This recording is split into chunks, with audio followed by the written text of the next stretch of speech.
Matthew 23:13 through 15.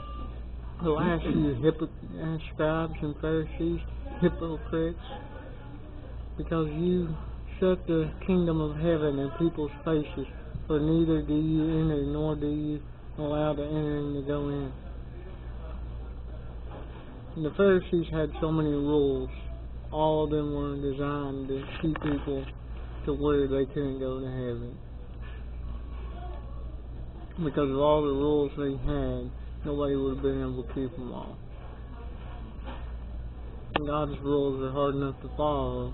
The Pharisees added to them, it's impossible to keep them. And the Pharisees demanded perfection. And they didn't have a right to, because they themselves weren't perfect. Verse 14. Alas, you scribes and Pharisees, hypocrites, for as a pretext for your piety, you pray long prayers, and you cheat the widows out of their houses. For this you will receive greater judgment. The Pharisees did anything that bring glory to themselves. When Jesus is talking about saying long prayers with big words, he's referring to what the Pharisees did. They were just doing prayers just to do prayers. They weren't heartfelt at all. They were more just loud noises sounding. They meant nothing to them. They wanted glory from man. That's why anybody will do it. And the church is commanded to care for the widows. There's certain Old Testament laws provided to see the widows take care of. Pharisees obviously took advantage of them. They took advantage of anybody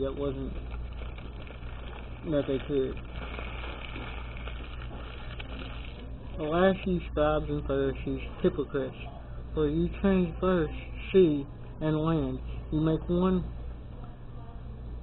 proselyte, and when he becomes one proselyte, you make him a son of perdition twice worse than yourself.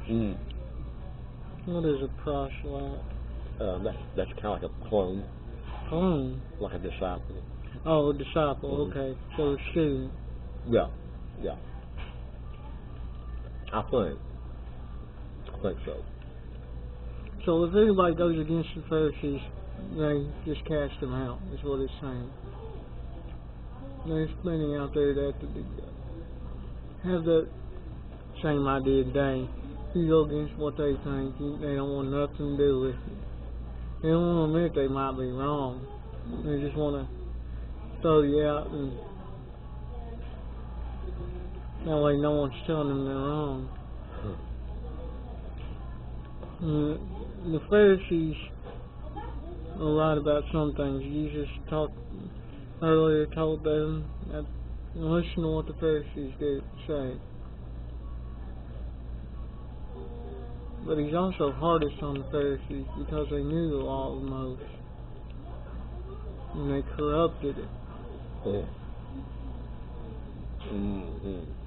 And they held a greater value to it than what God expected it to be held to. They had elevated the standards of it. Yes. The value of their laws were more important than Jesus. They didn't see Jesus because their laws stood in their way and blocked them from feeling what God was actually doing. It became what stopped them from following Jesus. And God never meant it to be that way. God meant the law to show you that you need Jesus. But they thought they could continue following the law by pride. They didn't realize they needed anything.